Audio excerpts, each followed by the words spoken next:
Bryce, do you have any experience with the Xenoblade Chronicles? Are you familiar with the Xenoblade Chronicles? Yeah. This is the one that takes place in space. No. And you've got to go kill God because the heat death of the universe is imminent. Is that no? You're just describing every JRPG. I don't think you can get away with that. I think that was Xeno's Saga. Oh, okay. Yeah. Yeah, I don't know. I think this might be my Goldilocks Xenoblade game, but I'll talk about that later. First, welcome everybody back to the Dojo. I'm Jeff. Hi, I'm Bryce. Yes, and we are going to check this out. I have actually played a whole bunch of this game. Because you love JRPGs so much. They are simply your favorite genre. I'm so conflicted. I read reviews that said that if you do all the side quests in this game, it's 150 hours long, and I'm just like, go fuck yourself. I don't have that time.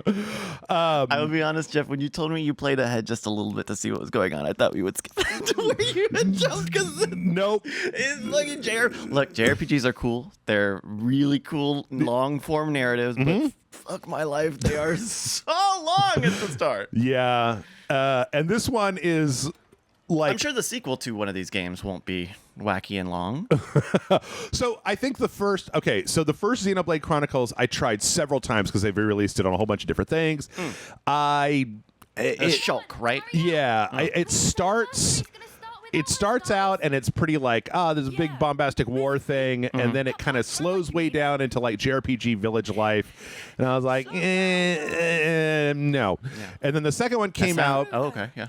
And it was like, the main character was kind of like a little too young, and he had like this weird sky boat and all these like funky little, like, I don't even know what the hell they are. These little like bear-headed circle. See the thing back there that's orange? The little thing that looks like Isabella. Yeah, and they're very like moogly. Like they have very cutesy talking. Yeah, and it was a little bit too, again, cutesy for me. And then I saw the previews for this one, and it was like two sets of soldiers from sides of an eternal war who are teenagers have to like join together to find out the secret mystery of why they've been fighting for all these years. And I'm like, that is an bullshit anime I can get behind right there. So now, is this Final Fantasy style where it's not a direct sequel, or am I jumping into a narrative here? I don't know. I don't know what happened in the first two. Like, they aren't common knowledge like in some other JRPGs where, like, you know, everybody kind of has an idea of what happens in Final Fantasy VII, but, like, I don't know what happened at the end of Xenoblade. I don't know who the bad guy was. They got the blade. That's right. Well, okay. So we're doing they get kind of a time... now that's a big planet. Yeah. Oh. Yeah. Huh. I don't actually know what the fuck is going on, but I will say that I think that we're going to have mostly cutscenes. Okay. We're going to do 2 of these and then maybe even a Patreon, and I think it's going to be mostly cutscenes. Okay. I will say, though, it's a much more interesting setup to me than a lot of JRPGs that I've played. I just don't know that I actually want to play this game for as long as it's going to take to need to be played. So I feel like with JRPGs, and maybe this is generalized. Oh shit, the Terminator's here. Take me to your Xenoblade. The big Terminator, giant naked Robert Patrick is coming. But like I do feel like there's within JRPGs, and maybe I'm generalizing just a little bit. But it kind of seems like on the gameplay side, there's this push and pull either between being incredibly traditional with JRPGs, like your Personas, or like I was playing one the other day, Chris Tales. Have you heard of those? Yeah. The time travel one. Yeah. But otherwise, that's a very traditional JRPG. Right. Everybody lines up and punches each other a little bit at a time. Right, and then you've got developers who I think want to get away from that, whether they're doing the action RPG stuff, whether they're doing real time, all of the stuff that like Namco's been doing to add systems and to try to freshen up that system and make it different. And I don't know who's nailed it last. Maybe these Xenoblade games are popular, so maybe this is it. Have you ever played one of these? I played like a minute of the first one on the Wii. The weird thing about the Xenoblade is that it's MMO combat. Okay. Like it's like auto attack and then like managing aggro and having like a tank and then like have a DPS and a healer. It's a very like faux MMO system, which I'm not the biggest fan of because a lot of faux MMO systems, I don't know, I'm very torn because on the one hand, it's got auto attack, which is nice because it means that you don't have to like... You're not constantly just smashing X. Yeah. On the other hand, it's slower. It's more ponderous and deliberate than tactical, like yeah. And it's not like I think my favorite combat for JRPGs is Persona, and I think that the reason for that is because their battle music is always catchy pop songs, and so I'm always really excited because I get to fucking listen to that song again, and it's just like bebopping around. So, okay, so are we in the past or the future? Because we unclear. we had a village, but also we've got some like Metal Gear Rays. Yeah. So the whole thing here is that they've got these two sides. These guys, the black side and the white side, very like classic. Yes. And they fight these battles where when they kill the people, their life essence gets absorbed by these giant mechs, and then like. So whichever side can inflict more casualties can power up their mech faster, which then like wins. They get to win. But then also there's this whole thing about the characters are like these teenagers that get cloned out of vats and have like a 10-year life, and they have a little. I'd have to say if the casualties in your war are also what charge you up, then I have to imagine most of these people are maybe not I don't know. Yeah, I don't know. Also, there's a weird thing where, like, on both sides, they have, like, regular-looking people, and then they've got some weird other species. Like, yeah, like when they had the kids stuff, like, one of them's got, like, wings? Dog wing ears. Yes. Some of them's got... And then this guy, he's got, like, the gray and white. Yeah. The other side has cat ears. Oh. And then people with, like, flaming hair.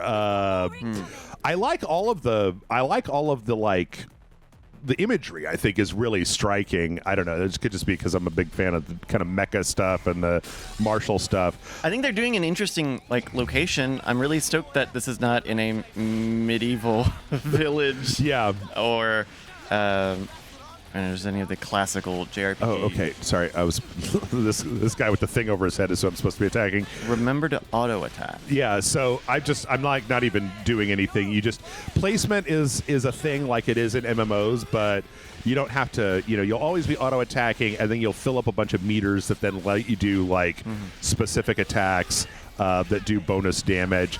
It's a kind of an interesting system. The guy in the middle, he's the tank, so he's drawing aggro, and then the lady next to him with the ears, she's the healer. Oh, I see. And like you're buffing. You're going after his protection. Right. I see. Huh. But then it gets so much more complicated than that. Huh.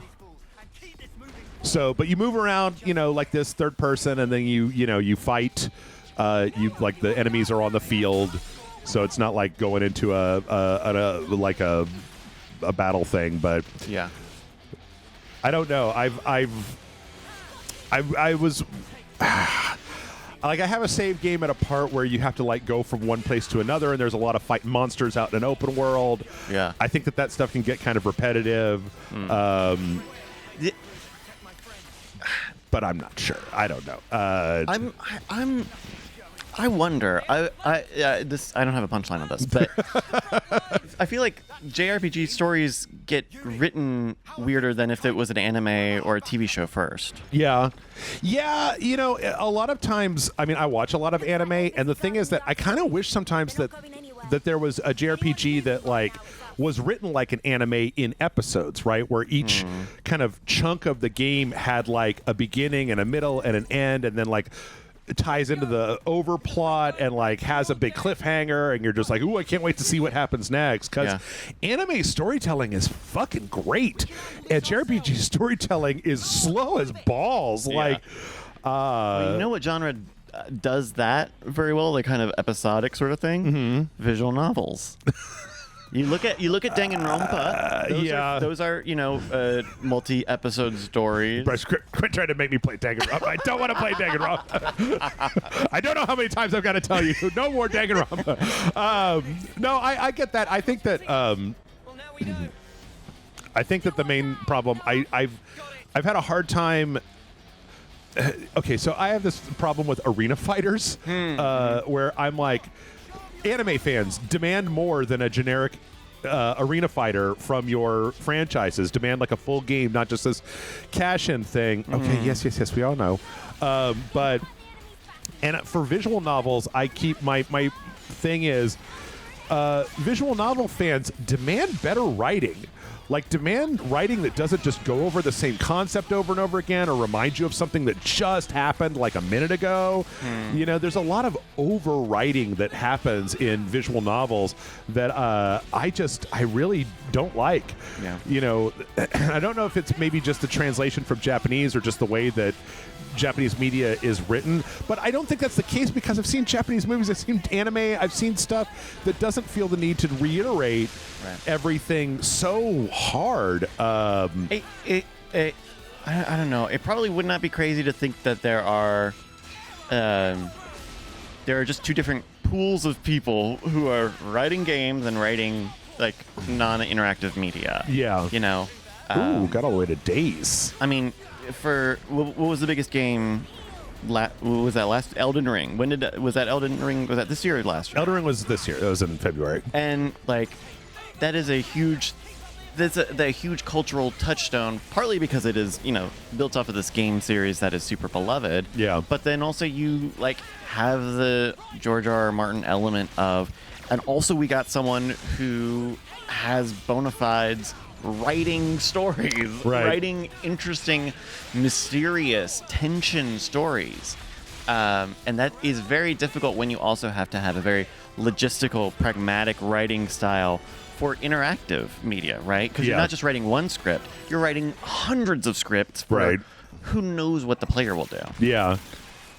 So it's difficult. I definitely acknowledge that it's difficult. Now that sword looks like the red sword from the other game, or it looks like the same red. Yes, it doesn't look like the same. The red with the blue blade is something that's been in all of the. It had the big circle in it. Xenoblade? I don't know. I honestly do not know the answer to that question. There's something. Let us know if that's the Xenoblade. Something about that sword. They've all got some real weird. They do make a mention at some point that like the only way to release their life energy to power up the big mechs is by slashing people, which I appreciate as a reason why people that have guns and lasers and mechs run at each other with swords to hack on each other, because because you need to kill people in that way. I also have to really appreciate the fact that out of even a lot of JRPGs that I've seen, like, we just saw a lot of people get killed. Yeah. Like they didn't, blood didn't fly out of them, but like they all fell down and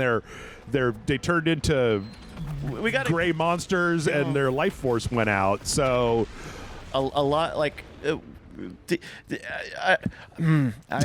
wish the other thing that'll just invalidate everything I've said is like I haven't played a JRPG in a long time other than little bits of games here and there. Right. So who knows? Maybe this. I do say though that the idea of like teens going to war. Yep. With high tech. Kind of Final Fantasy VIII-ish a little bit. But that was very much like capital M military. Right.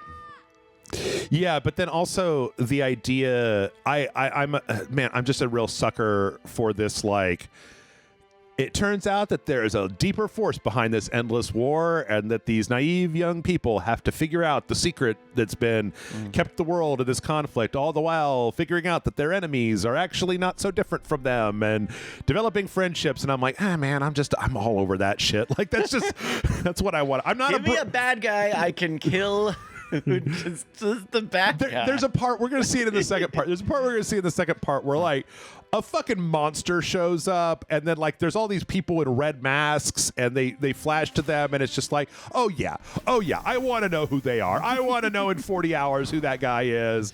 I'll say this is very enticing. Like, but I'm mostly talking and not watching a lot of the gameplay. But this actually looks nice and is interesting. Is that They're making new babies. Oh, that was very fast. And with clothes on. With clothing. Is this a Uniqlo collab? Okay, so here's the weird thing is that I remember seeing that and being like, they didn't want to do they didn't want any nudity in their Nintendo Switch game. But I was like, wait a minute, this is a game for children. Like, you would never give this game to a young person. And also, there's a whole part later on where they all go shower. Oh, wow. They've all got their clothes off, but then that got me thinking about like if they were clones and they've been raised in this like super military society, like who's to say that they even recognize like, ooh la la, that's a lady, I need to go put my stuff in her stuff. Right. Who knows? They could have even cloned the stuff off of them. Right, exactly. They might be Ken dolls down there. Yeah, because they don't need to. Right. But so this whole extended sequence is when there is them as child soldiers training for battle. This isn't going to be the thing where it's like the Star Trek teleporter problem that every time they get cloned, they think that they're the same person, but they're, or the Soma thing where they think that they're the same person, but they're actually destroyed and then a whole new life form is when that they get Kingdom cloned. Hearts Soma? No, Soma. Soma, the Amnesia game, the horrible underwater cloning game. Yeah. Not cloning, robot consciousness thing. Stuff like that. Yeah. I don't know. I mean, who knows? No one will ever find out at the end of this 100-hour game. That cloning tech was very like Evangelion Ray. Maybe we're going to find a bunch of, you go into a room and all the main characters are all lined up. There's just a whole shitload of them. That's what I'm saying. But I don't know. I mean, I hate when I snuff this up. Oh yeah, they also have their own like fake language or like fake swears, basically. Goram. Yeah, that kind of thing. Yeah.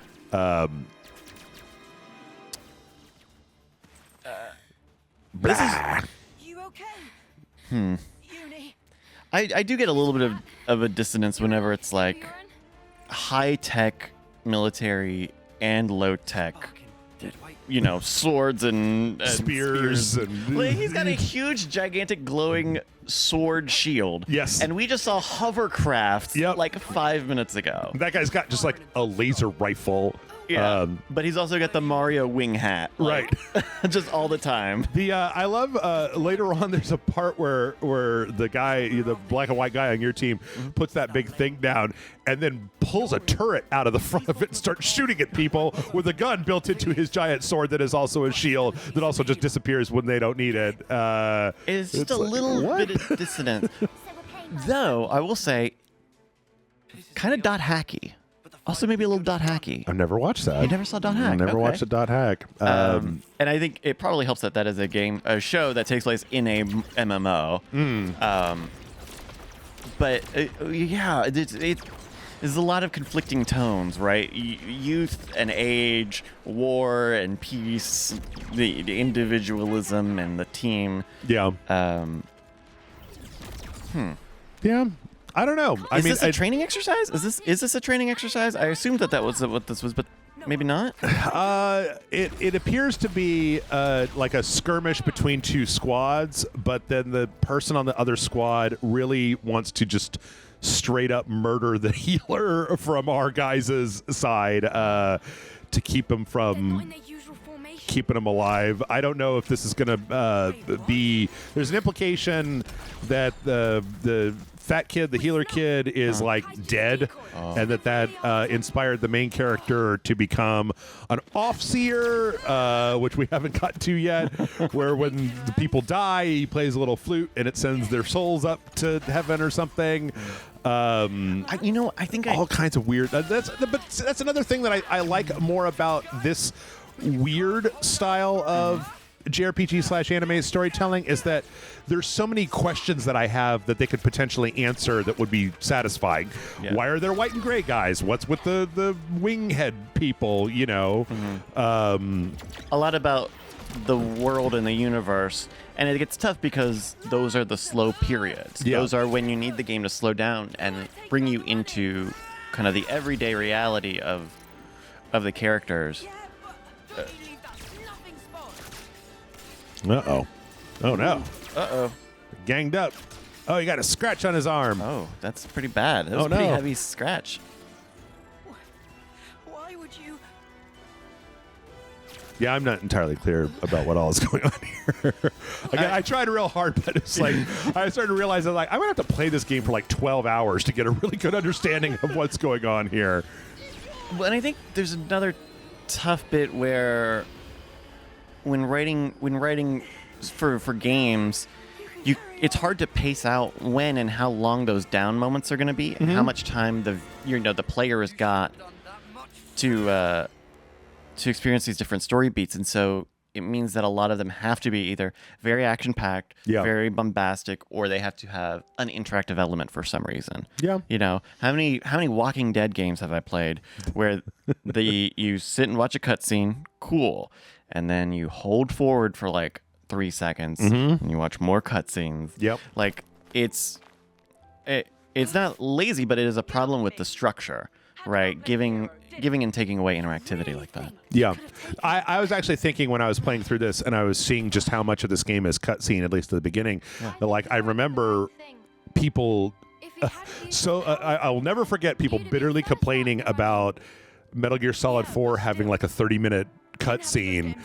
I mean, that was the end of the end of a franchise that had been going on for 30 years, like wrapping everything up.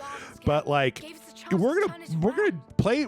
This is almost 24 minutes in. You haven't played anything in the last 10 minutes, Jeff. Yeah, no, and we're probably not going to for a little while longer. Like, and the thing is that none of this sequence was interactive, right? And so I wonder. Then we'd have won. Sometimes in the beginning, it sometimes feels, again, this is just a JRPG like structure criticism of like, there's a lot of exposition to try to get people into the world. And I think that a lot of times either Japanese developers or just JRPGs, whether intentional or just an idea that they think that the audience needs it, feel the need to explain so much early on with the idea that the player would somehow not be invested in the world unless they had this flashback, right? Like, I didn't need that. I got it. These guys are a big squad full of dudes, and like, you could have waited another 2 hours to show me that cutscene and had me do the next part, which is basically after that big battle we saw at the beginning. The main character off-sees the enemy's souls, and then everybody's left, and they're like, we got to walk back to base. And so you have a whole sequence where you have to go through the world, fighting monsters and stuff like that to give you a little bit of time to do stuff. But we didn't need that. Like, I'm willing to buy in. You don't have to explain every single. I know I just got finished saying I like it when they explain, but you don't have to do it right away. Yeah. Like, there was better ways to break it up. Like, looking at the narrative of what we've just had here, like, why did we... I would love to know what the flashback thing we just had told us as that needed to be this going back and forth between what seemed to be two different time periods. I think that what they're trying to nail down here is that these kids have been basically in military training / service since they were decanted. Yeah. But you could do that with a line of dialogue. You didn't need to show me it. You could have just told me it. Yeah. Tell, don't show. Come on, the old adage. Everybody knows that. Well, that classic tell, don't show. Sometimes an exposition dump while you're fighting a bunch of feral rabbits in the overworld is better than me putting down the controller for 25 minutes. Okay, so I got a question for you, Jeff. Yes. You are one of these CRISPR babies. You've got a 10-year lifespan. Yes. You're in the military garden here. What is your role on the team? Are you the healer? Are you the tank? Oh, Are you the DPS? I'd be the guy making sure that like all the grain got to the right place. Like they wouldn't let me fight. They would just be like, the healer. Yeah, you were gonna put you in charge of requisitions, making sure that we've got enough laser rifles for the next thing. I call accountant. See, look at that. Look at the crazy guy. What the fuck? Who's this guy? What's up with this guy? That's what I want to know. No, I was when anybody asks me that about just like what part of the battle would you be, I'm reminded of that scene in Black Hawk Down when they introduce Ewan McGregor and he's like, I have a very special skill that precludes me from fighting, and they're like typing, and it's like, can you type? So if you get to year 10 and you don't die before year 10, then you get to come to this special ceremony where the queen comes out and looks at you with her scary mask face and manually turns you into floating motes. I mean, I don't know. When you die on the battlefield, you turn into floating motes, and if you turn 10, you also turn into floating motes. I feel like if you've got people who do live to be 10, yeah, let them live. Well, just let them live, unless it's like a Death Stranding thing and they turn into nukes. But I mean, the question is, I don't know. I don't even know what happens. Like, do they just die when they turn 10? Because they all have this thing on their hand, and the more or various places on their body, and the more red it is, it starts off fully red, and then over time, the red parts go away until all that's left is the middle, and then when that goes away, so that's like a timer that you always have. I'm going to the Kingdom Hearts. But I don't know who these fucking guys are. These weird Power Rangers are. I heard the stories, but this is just wild. That's gonna be me someday. See, Just you try and stop me. well, Kids have never seen particle effects before. It's not that big a deal. Of course. I've got gonna die. I've got After Effects. I can make that happen. Trap code particular. Come on, it's right there. I do like one of the things I noticed, and this is like a Nintendo game, right? Yeah. This is another Switch game that does funky depth of field bokeh. So this one's got like a hexagon, but in some of the earlier scenes, it was not quite a hexagon. It was like almost like a teardrop shape. I remember, what was that? What was the game where you were a future cop and you had the big mech, and you could be the guy or the girl, and it was. It was a platinum game. Yeah. Astral Chain. Astral Chain. Yeah. That had another similar thing where they had the very funky bokeh, and if you looked at it like on a big screen or something, it would be, I don't know if it was a hexagon like this or like triangles or some sort of pattern. I've actually been quite impressed at how well this runs, and just how good it looks. I'm sure that the cutscenes are kind of pre-rendered. Because they look a little sharper than your normal kind of rendered by the Switch thing. But I've started to get really irritated because I've been playing on a new PC and the Xbox and the PS5 for so long that whenever I go back to the Switch stuff, a lot of times I'm like, ooh, I'd really like to play this, but I wish it looked better.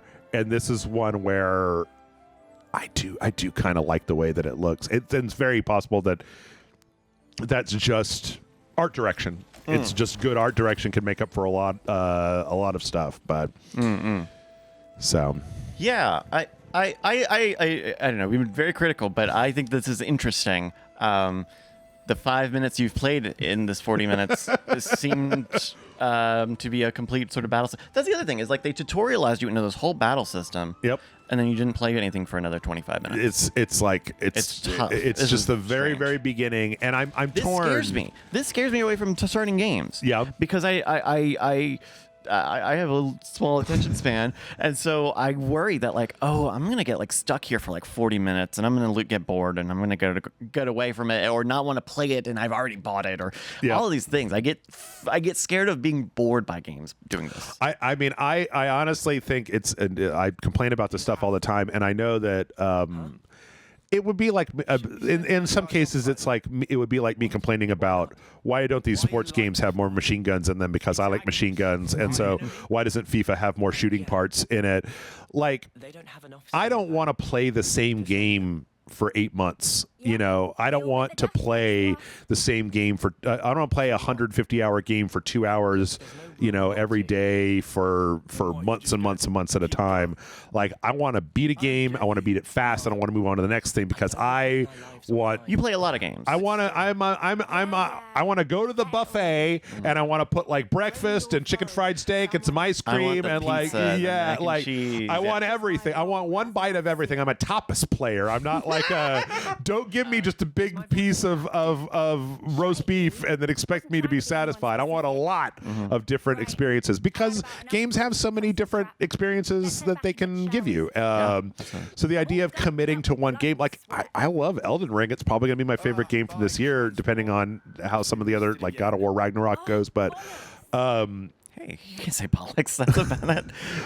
But it was also, I played it for like 125 hours, and by the time I got to the end of it, I was kind of like, okay, I'm ready to be done. Yeah. Like, I get that with the Yakuza games. Yeah. I've told you this so many times, but Yeah. those games are always, the story on those games are 5 hours too long.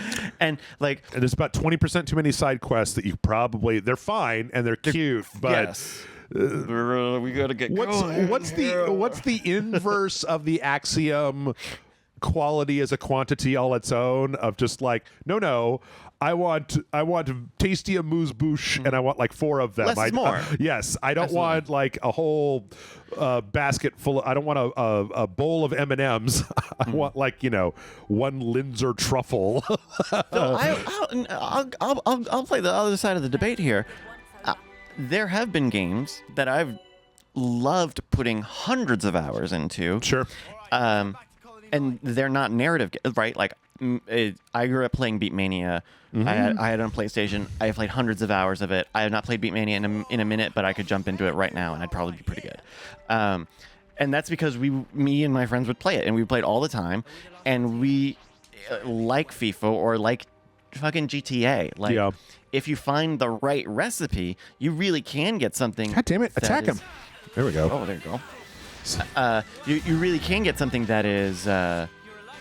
I mean, There's a lot to learn. You know, easy to learn, difficult to master. Right. I played a lot of Luminous over the years. I played a lot of DJ Max. I played a lot of music games. But when you have that, and you have a game that is so good, people will spend hundreds of hours of it, even before we get into the world of online games, even before we get into microtransactions or all that things. Oh no! No!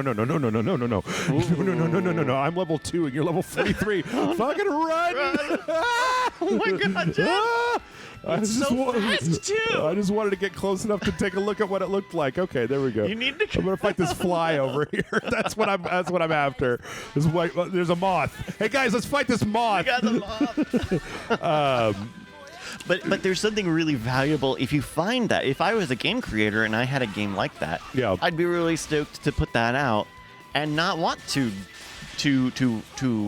burden it with microtransactions or needing to have seasons and battle passes and Sure. DLC, which are just, you know, are more common evolutions that we kind of can't get away from. I think what's interesting, But I think there's a taste for that as well. But you can't have everything be that. yeah, I also think that what's interesting about the games that you just listed off is the fact that they're all kind of like skill development games. They're not narrative games. They're not narrative games. They're not about finding the end of the storyline. They're about how good can you get at doing the thing, you know, especially with rhythm games. You know, I was really into all the Rock Bands and Guitar Heroes, and then some of the stuff on the DS, like the Oendon and Elite Beat Agent, stuff like that. And those kind of have their own plot, whereas you know, with a narrative game, it's like, I don't know, it always occurs to me that like, I want to get to the end. I want to know what happens. Like, I want to see what happens at the end of the thing. I want to experience the story that you wrote. Yeah, and a lot of times the buy-in for JRPGs I just get bored. Well, I don't get bored. I just get antsy. It's not even bored. It's just like, you're not supposed to be doing this. You're not supposed to be playing the same thing for this long. You need to stop and go do something. Or a new game will come out. I'll play it for the show, and I'll be like, oh, I'd like to see more of that. And then suddenly I'm playing that, and then I forgot what I did in the other game, and yada, yada, yada. And I wonder if that is like a negative that we will find from sort of this Game Pass era time where because people play games for short or have less investment in them, more games have to exposition dump at the very beginning. Yeah. You know, if XC3 was an anime, it probably is. It would be ridiculous for the first 30 minutes to have like this many characters and all of this mystique, all these different setups, but to not have, you know, a full arc or some sort of we did it at A this beginning, point. a middle, and an end. Yeah, you know, 30 minutes in. Yes. I think that's not. Like, I don't think that's too much to ask. And you can even, I think I can even see the arc where you start with the big battle, like, yeah. and then in the middle of it, there's something that requires you to flash back to when they were kids, and then that arc, that kid part has a little bit more of like a story. I mean, it does have a story. We were kind of talking over it. There Yeah. was a story there about like the kid with the other kid with the wings on his head like wanted to be the best, and so they wanted to take out these guys as healer because he was like the weak link, et cetera, et cetera. But you could have done all of that and then kind of come back and then had you know, and I never knew that my life was going to change so much tomorrow kind of thing, and then kind of set up for the next thing. But yeah, it's, You know, I don't know. I mean, it's weird. It is very weird. And yeah, absolutely. I will acknowledge I've been talking more than I've been listening to on this episode. So there's definitely a lot of the Xenoblade story that I definitely just completely missed. See, here's the thing. I told you everything. like I'll be honest. Like, you know, there was some. If like, I was focusing more these past 40 minutes, I wouldn't. You wouldn't have that much more. You know, it's like there's these. Right now, what we know is that there's these two sides that are locked to endless battle. They do the thing where they power up the giant mechs. Right. We know that our guys are like this like team of special forces that kind of are working towards this thing. We know that the main character is this off-seer. People die after 10 years. They're child soldiers. That's kind of all we really know at this point. I don't like to judge games based on what they're not or what I would like. Yeah. But you know what would be an interesting version of this game would be all of that, and you're the overseer, but you're only an overseer. You're just the bard on the battlefield, and you're finding people to send off, and you're trying to avoid battles because you're just the flautist. That would be an interesting little indie game. Yeah, that would be a fun indie game. As you do the offbeat JRPG. I want to play a JRPG where you're the bad guy. I want to play a JRPG because they love to make their bad guys like relatable and stuff. And I want to play a JRPG where you are playing as Sephiroth, trying to keep Cloud and his pesky band of lunatics from spoiling your plans to destroy all life on the planet. And then I want at the end of the game for you to lose. I want it to be a JRPG where you spend the entire time trying to thwart the forces of good, and then at the end of the game you get destroyed by the main character. But I don't know. I mean, that would be interesting. I mean, that would be vision, right? That's inspiration, right? You know, that is an inspired idea, and it takes confidence to say, I know that market forces say that even if you start as the bad guy, you need to figure out that you're the bad guy and be the good guy in the end, right?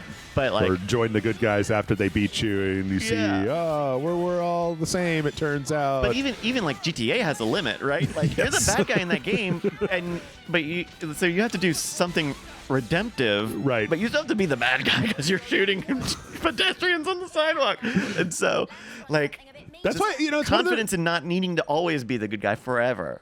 That's one of the reasons that I like. I mean, I've complained about it a little bit over the last couple of years, but one of the reasons I like Red Dead Redemption 2 is because Arthur Morgan is not good, and like he kind of has this redemptive arc after he gets sick, where he's trying to kind of like put things right, but. I mean, the dude was part of a gang that like robbed and beat people up and like fucking ruined people's lives and stuff. Yeah. And then at the end, he dies of consumption. The end. And then we go to the other guy. I don't know. It feels to me like I say this stuff mostly because I watch so much anime, and like I think the reason I watch you watch way more anime than I do. The reason I watch anime is because it's so creative. And in a lot of ways, I feel like the JRPG genre has kind of gotten stuck in a less creative, not even story-wise, but like mechanically, it's gotten uncreative. It's because I feel like a lot of this stuff is just shades of. I mean, Xenoblade Chronicles, the first one came out on the Wii. Right. And this battle system is very similar to the battle system that was on that one because I played it several times. It's this, aggro management faux MMO thing. And I don't know. I feel like there's a better way. It's one of the things that I appreciate about Persona is the way that it like kind of streamlines. It takes the turn-based JRPG thing, but then it kind of streamlines it a little bit. It only wants to be the very traditional JRPG. Yeah. And it goes out of its way to make that very easy. Yeah. I mean, even in Royale, they have that thing where you just reloads the bullets and the guns. Every battle, like in Royale. Nice. You don't even have to collect the bullets. So you could just, you get those back. And it's like, oh, well, that's a change that, with a little bit of, enemy stat management, you could make it so that it didn't make the game too easy. But what it did do is make it more fun and allow you to use the ranged combat more often, which is really cool and bombastic looking, so that you feel cooler while you've got the big soundtrack and all that shit going on. I would love to hear from someone who has been on the design part of this, because I think, especially with JRPGs, I get into this with Pokemon a lot. Anytime I try to play Pokemon, I immediately recognize the loop. Yeah. I need to be here. I need to grind until I get this powerful. So I need to go and do battles and then go back to town. Go and do battles, grinding. And I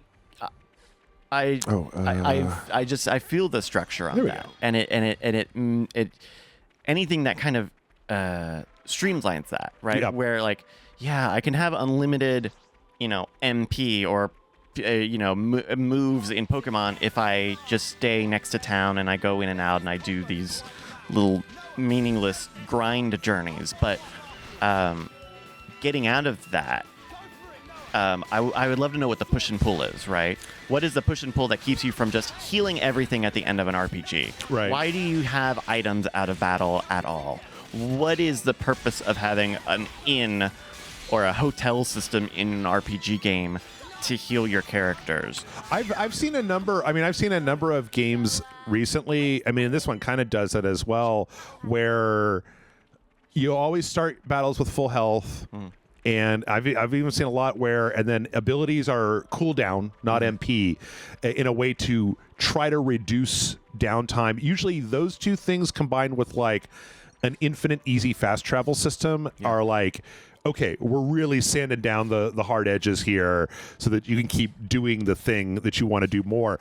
Now, I think that what I'm doing right here, the ropes and that's just my OCD, but the way that we're running from the battlefield to this base. Right, because they didn't bring they left without you. Yeah. Okay. And then along the way, we're getting into random battles with rabbits and moths and cats with a club tail. I don't know what the fuck this thing is. Well, that's a wood bunnet, So I think that this part is the next part that needs to be sanded down. I don't think that this random battle stuff that you've been watching me do for 10 minutes is all that interesting. It doesn't... and it's one of the reasons why I still will stick up forever for Final Fantasy XIII's combat, because that was kind of one level above macro management, as opposed to, in this case, it's the way that those little attack things that I've got on the side work is they work best if you trigger them right after you do an auto attack. You cancel into a special attack. And so you do have to pay attention. So when you do that and then you cancel into a back attack, and that'll put them into, or this one's a side attack where you a normal attack and then side attack, and then that gets them into a break, and then you do your ground beat and that puts them into topple. Wow, I'm so impressed, Jeff. That's the thing is, wow, I'm so impressed. Okay, because I have to compare this to a Diablo at this point, right? Sure. Where if you're running around, you're doing random fights, how fast are you getting in and out of those fights? How fast are you getting equipment and upgrading your stats? If this is an RPG, what is the role-playing part of this? And if it's very very tightly scripted, and then you get this equipment and this equipment and this equipment, then that's fine, I guess. But then we've seen a lot of value with ARPGs of like, we'll just give you a lot of loot. Yeah. And that will be an engagement part of the game. Yeah. Because it is. That, I think, is more engaging than any number of random battles. I will spend more time and more thought on, is this equipment better than this equipment? Versus, what is the tactic that I need to do to beat this group of skeletons or whatever? Yeah. I don't know. It's strange. It's really strange. It is. But you know what? We're done for today. We're going to wrap this up. Then tomorrow, we're going to skip like an hour and a half to the next big story beat, which unfortunately is just a big cutscene. It's a cool cutscene, but it is a big cutscene that kind of sets up like what's actually going to be happening. This gets introduces to our main characters. I brought popcorn. Yeah. So you don't trust me though. I've watched that cutscene. It's really cool. You're gonna want to see it. You're gonna want to see it. I mean, you were just watching this anyway. It's not like you at home were playing the game. So, Patreon.com/RageSelect. Help us out. Kick us Now, some bucks. flame clock. The flame your clock. character's stats and the benefits of talking. Yes, the flame clock is that thing up there, and it's basically like the more battles you do. It's like if you keep doing stuff in a like anyway, patreon.com/RageSelect. Help us out, kick us a bucks. Come to the Discord server, get the bonus videos. Michael and I just finished. We can't stop the bathing Just finished Duke Nukem Forever. Oh, nice. Which was terrible, and I hated it. The little guys are naked too. Jeff, we gotta go. Yep. It's all right. There's a lot of steam. And also nobody's like, this is like the shower scene in Starship Troopers. Nobody's like, ooh. Bryce, tell the fine people of the internet where they can find you. Check me out on Twitter at Brycas, BRYCAS, and Marbles is happening. I think by the time you listen to this, we will be on the verge of starting season 4. So check us out Friday nights on twitch.tv/Night Attack. Friday nights. It's fun. It's free. It's easy. It's competitive. Join us, Marbles. Thank you. Okay. And make sure to come back tomorrow. I promise you a really cool cutscene. You're going to see a really cool cutscene. You're going to see some crazy shit. You're not going to see any butts. Damn it. But that guy. I don't know. I don't know what happened to him. I don't know. They just show that. That's the only thing is that he's like, then I started playing the flute. Well, anyway, I take it back. This is a good story. Come back tomorrow. We'll see you then.